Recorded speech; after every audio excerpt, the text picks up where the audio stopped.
Hi, welcome to Introducing the Bible, the program that promises to pull down the barriers that prevent people from understanding the Bible and present you with the facts.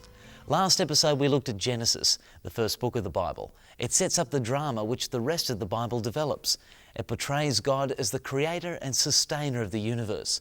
It describes the creation of the first man and woman and the relationship they enjoyed with their creator. And it tells us about humanity's decision to rebel against God and the consequences of that decision.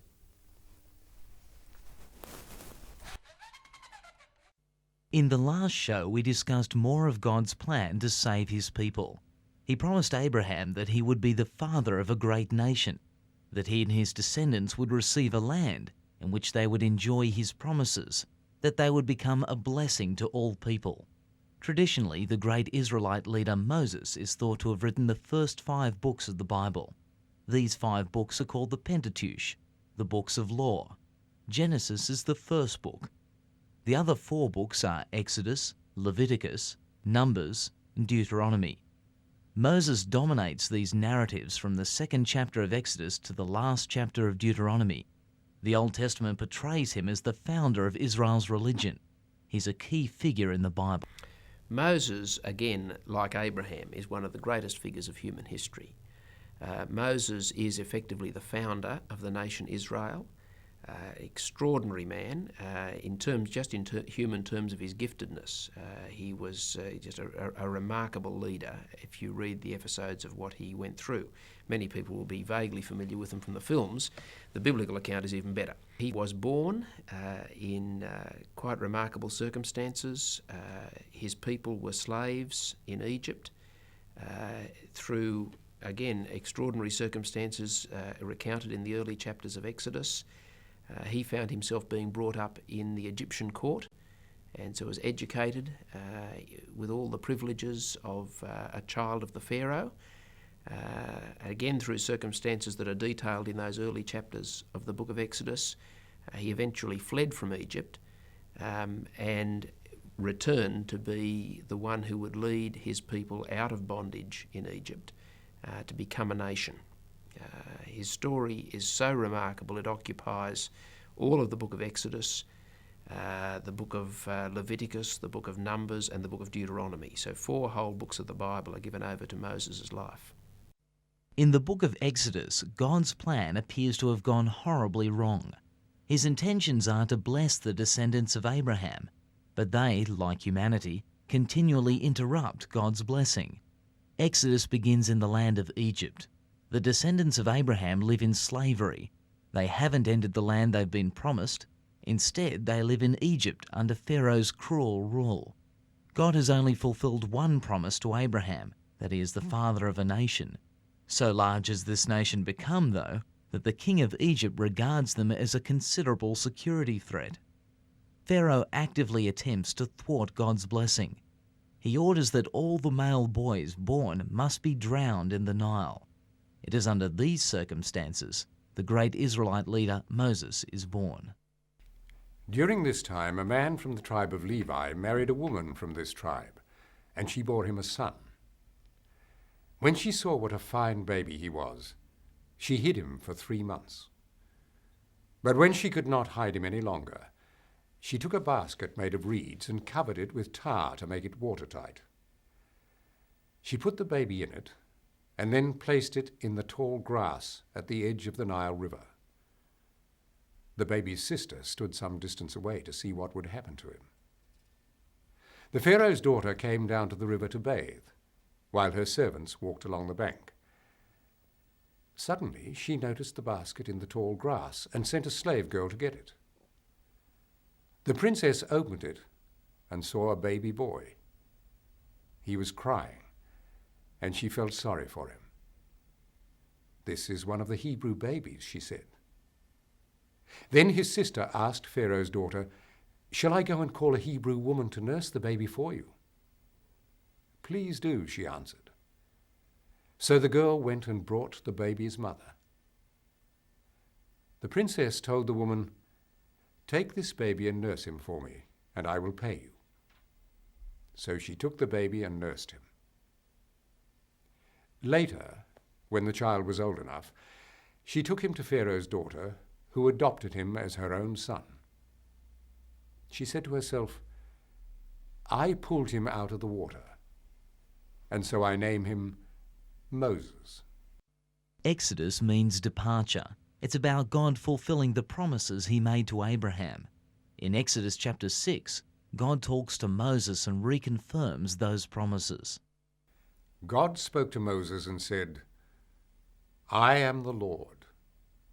I appeared to Abraham, to Isaac, and to Jacob as Almighty God, but I did not make myself known to them by my holy name, the Lord. I also made my covenant with them, promising to give them the land of Canaan, the land in which they had lived as foreigners. Now I have heard the groaning of the Israelites, whom the Egyptians have enslaved, and I have remembered my covenant. So tell the Israelites that I say to them, I am the Lord. I will rescue you and set you free from your slavery to the Egyptians.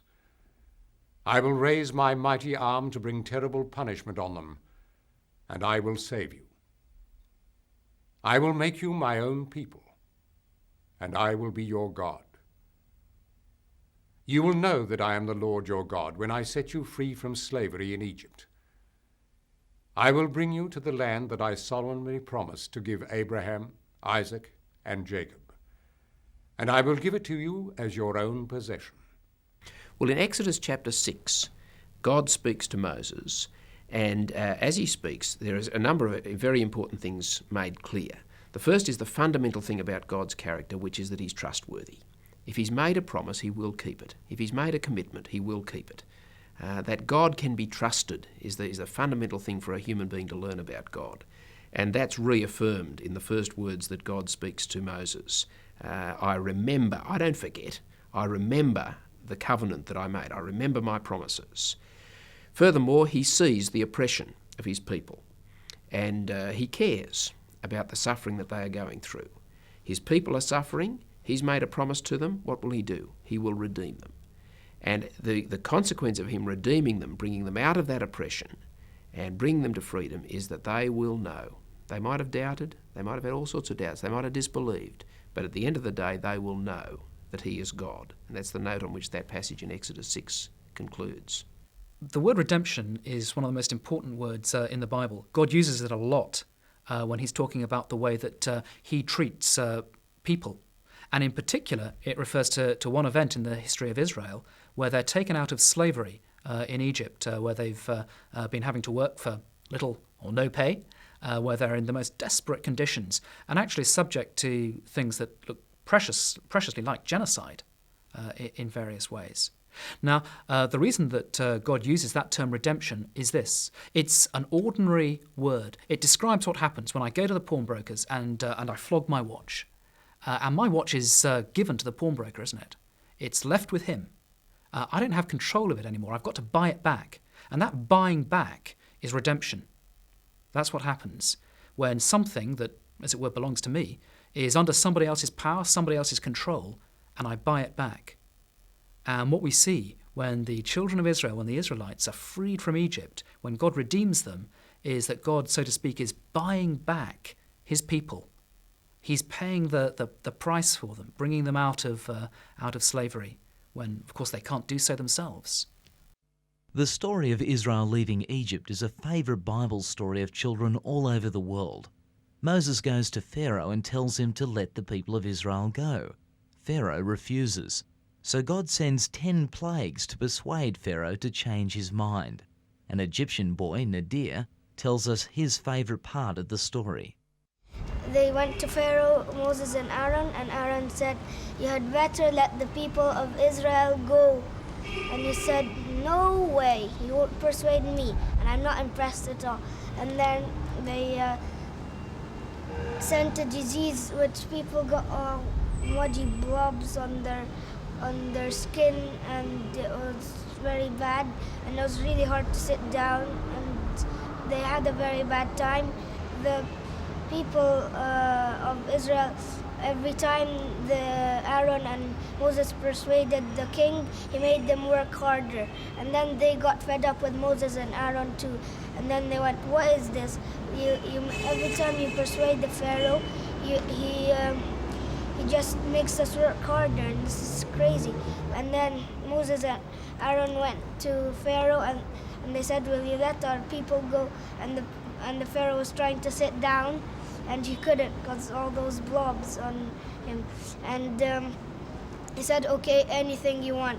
And he released them, and then he said, "No, you stay here." The final plague persuaded Pharaoh to let the descendants of Abraham leave Egypt. The last plague was the death of every firstborn Egyptian son. The Israelites were saved by placing the blood of a lamb over their doorways. Israel calls this the Passover festival. The Passover, which we find that Jews practice to this very day, has its origins in the life of Moses and in the days of Moses, when in Egypt God was in the process of bringing his people out and bringing them to freedom.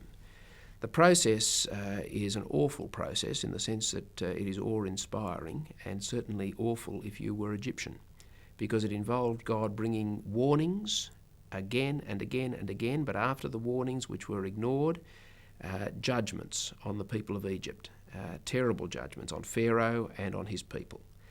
And the climax of all those judgments, the one that in the end led to the Israelite people being released, was one night when God came into Egypt in a remarkable way and in fact killed all the firstborn of the Egyptian race.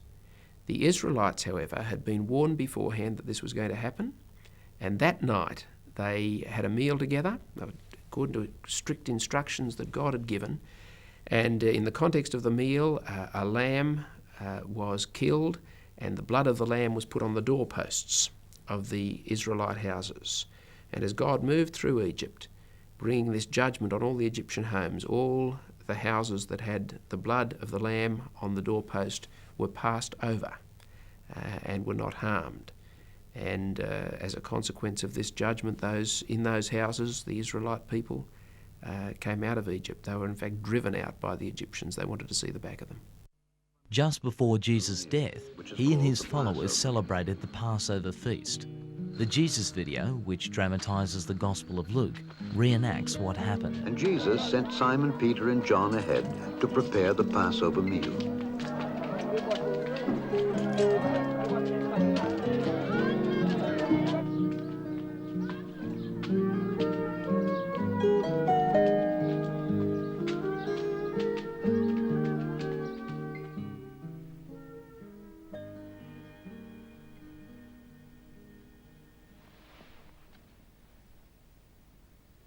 I have wanted so much to eat this Passover meal with you before I suffer. For I tell you, I will never eat it until it is given its full meaning in the kingdom of God.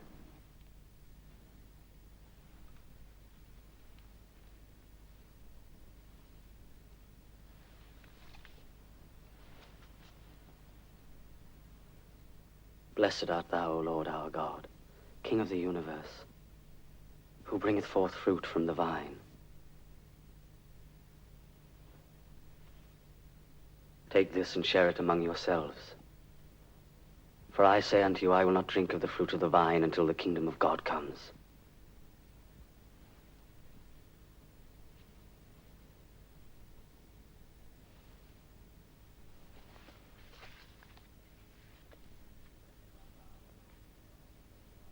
Blessed art thou, O Lord our God, King of the universe, who bringeth forth bread from the earth.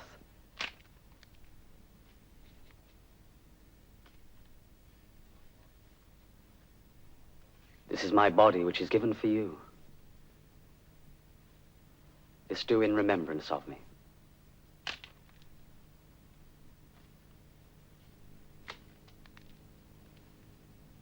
This cup is the New Testament in my blood, which is shed for you.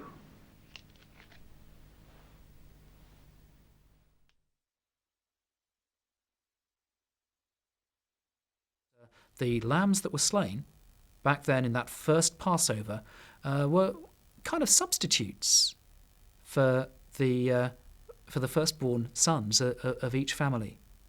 And that's particularly important because that's kind of an anticipation of what actually happens in the New Testament when we find that Jesus Christ himself is described as being a Passover lamb. He's killed, remember, at the time when the Passover lambs are killed in remembrance of that first Passover.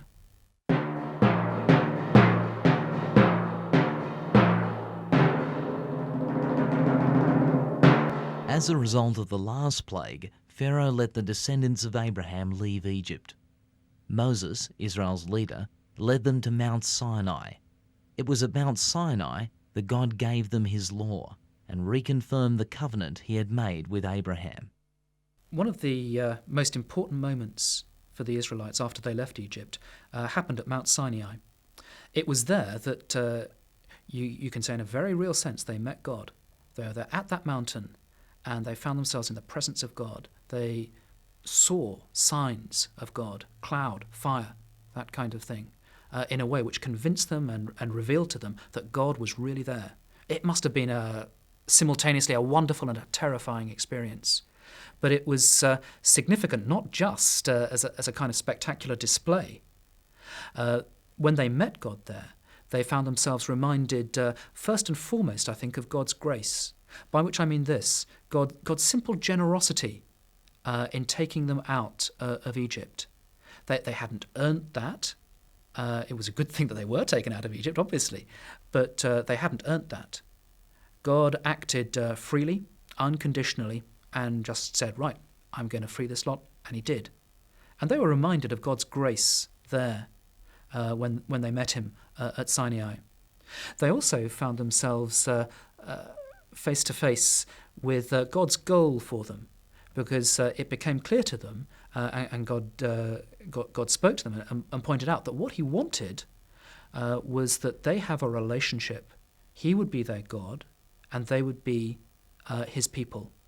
They were taken out of Egypt for a purpose. They were taken out to be God's people.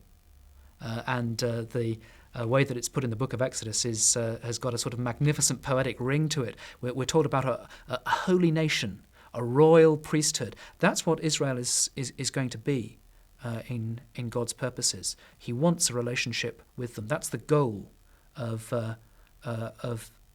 what was going on in Exodus. As part of that relationship, though, there's also a gift that God gives to his people at Sinai. And rather curiously, from our point of view, that gift is the law by which, I mean the rules that God gave by which the people of Israel were to live. And, we think here particularly of things like the Ten Commandments. Thou shalt not murder, thou shalt not commit adultery, thou shalt not bear false witness. That kind of law for life kind of stuff. Now, I called that a gift, and we wouldn't normally think of being given a whole set of laws as being a gift, but it is, in this instance, because it's a gift which enables the people of Israel to live out that relationship that God wants them to have with him. As they do that, of course, it's their response to what God has already done. It's not a question of them sort of being set a whole list of conditions that they've got to meet before God will have a relationship with them. It's not like the kind of fairy tale stuff where you get some wretched princess saying, go and climb a glass mountain and then I'll marry you. It's not like that. We're being told that, the relationship's there, and this is how you live in response to it. I guess the kind of parallel that I'd be inclined to draw is it's the couple coming back off the honeymoon, they're married, and now that they're married, they work through how the relationship works. And God's given the law in order for the people to be able to respond properly within that relationship. In the books Numbers and Deuteronomy, we read how Israel as a nation swing like a pendulum between belief and rebellion. From the timeline, you can see that although the Israelites have left Egypt, they haven't entered the Promised Land. For 40 years they wander in the desert. It's not until the end of the book of Deuteronomy that Israel is about to inherit God's promised land. From Genesis to Deuteronomy, the Bible presents God as someone you can trust. He always keeps his word, even when it looks impossible. From the first book of the Bible to the last, it's God's intention to bless people. God is fundamentally a blessing God. His promises outline how he will bless his people despite their rebellion. We try to frustrate and interrupt God's blessings, but he means what he says, and what he says happens. He's promised Abraham that his descendants will inherit the promised land now called Palestine. The conquest and occupation of this land is our subject in the next episode of Introducing the Bible.